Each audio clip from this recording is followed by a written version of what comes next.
Michoonni kee yeroo duraa keessa kan jalqabanii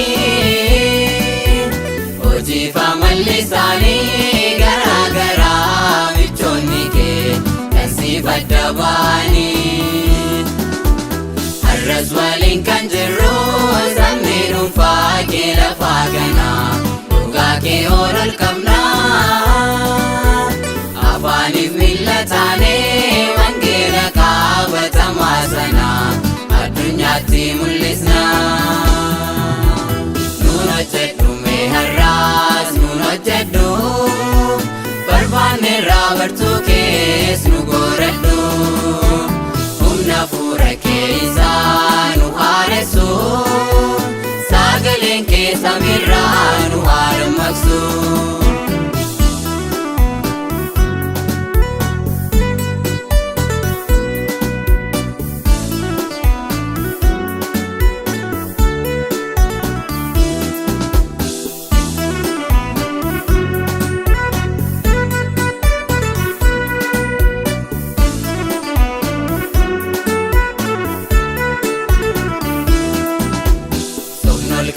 Dagaagee hundee isaas gadi fageeffate jallisee nunni isinii baanee dhugaa mul'isnaa kakuunuuf galtee nuuf raawwadhu qomoos sanyii hundumaanii. Filannoo badaa jira namni baay'een si daagate foonsaanii dhaggeeffatu adaraa nu yaadadhu.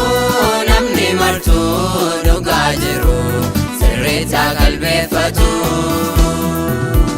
Nuun hojjedhu mee har'aas nuun hojjedhu barbaanne bartuu kees nu gooradhu.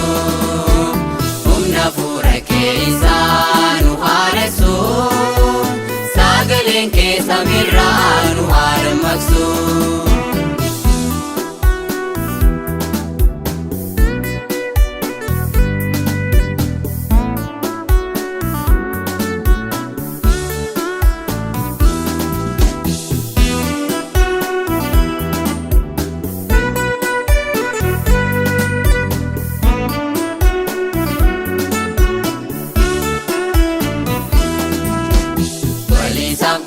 Kan yaadu tasan jiru dhaloonnarraa ibiddaan wal qopheessaa.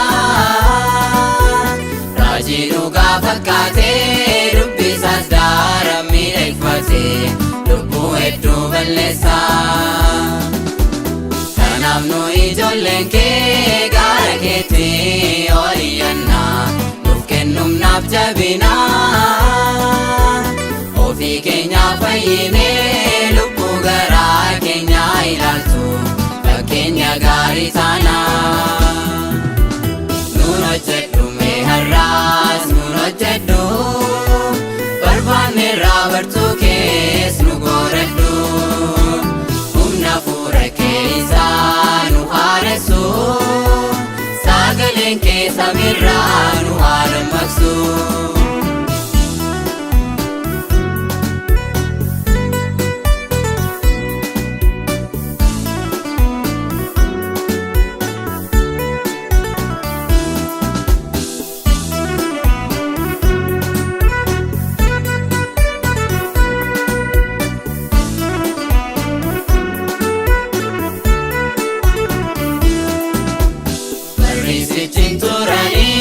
Bartoonni kee yeroo duraa keessa kan jalqabanii hojii fi amalli isaanii garaa garaa. Michoonni kee kan siif adda ba'anii har'as waliin kan jirru sabni dhuunfaa kee lafaa kanaa dhugaa kee ol qabnaa. Afaaniif miila taanee wangeela qabatamaa sana addunyaatti mul'isnaa. Badaa jira sabni kee akka hoolaa kan matta deemaa jira. Hoola deemaa guddinaaf abdannuutu godhaatti ciisaarraa. Maaliif joonja'ee namni lubbuu isaatiif kalaamaan qopheeffatu.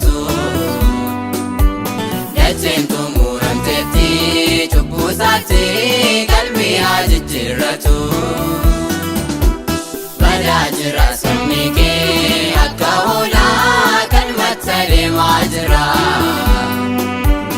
oola deemaa guddinaaf abdannuutu badhaatti ciisaarra maaliif